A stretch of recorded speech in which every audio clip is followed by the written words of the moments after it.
Hi guys, my name is Tyler. I'm a registered pharmacist in the state of Ohio, and today I wanted to go over the drug Metformin, also known as Glucophage, which is the brand name.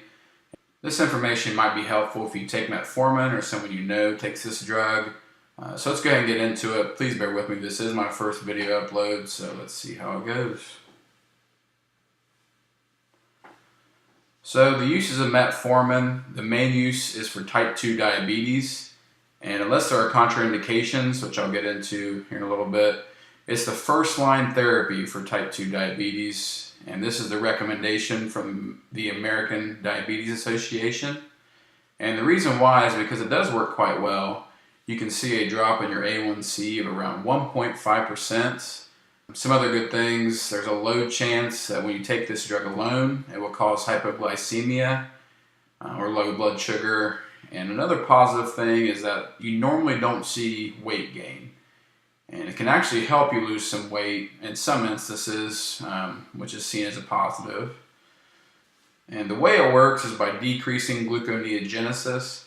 This is the process that essentially your liver produces glucose from non-carbohydrate sources in your body. So it basically decreases the glucose output from your liver.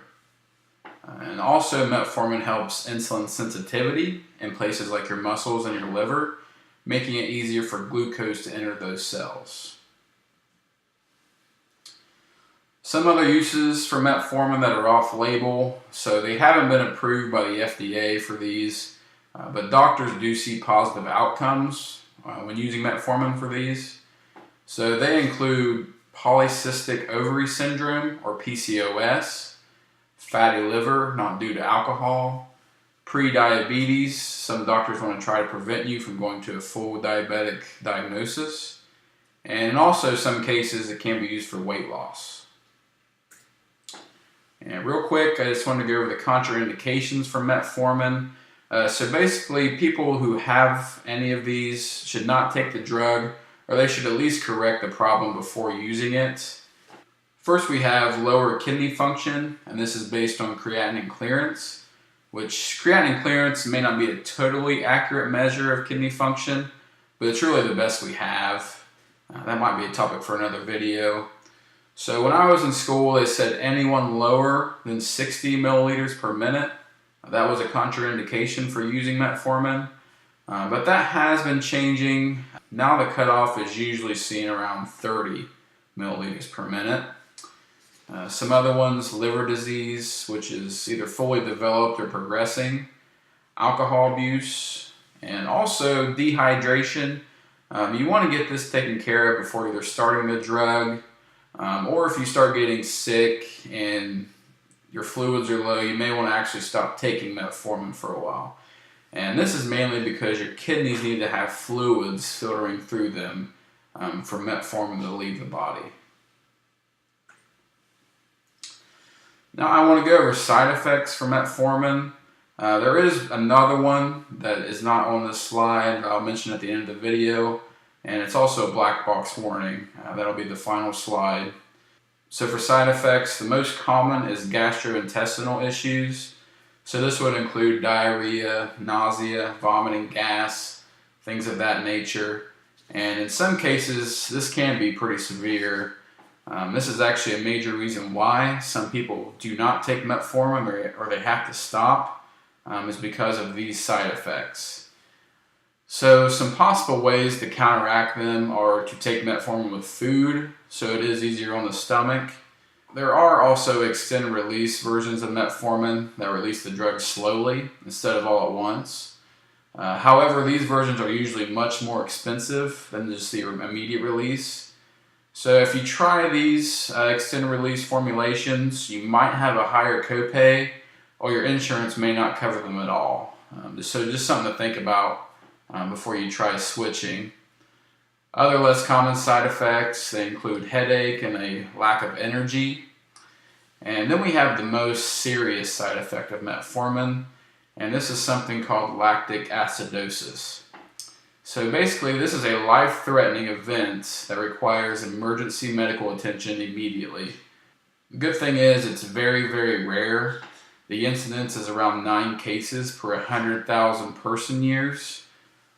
So basically it means for every 100,000 people taking metformin for a year, there are around 9 cases. So very low chance that this could happen, but still just something to be aware of.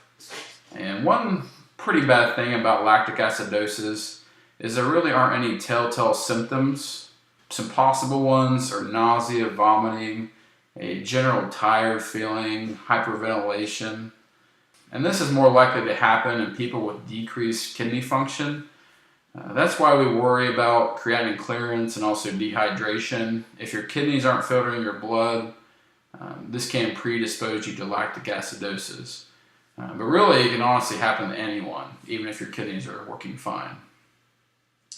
So, I mean, in summary, lactic acidosis, it's very, very rare, but just something you want to watch out for. Some things you want to monitor while you're taking metformin, just very quickly. Obviously, you want to have your A1C checked, if you're taking it for diabetes at least. And like I said, you can expect to drop around 1.5% when you get up to the recommended doses.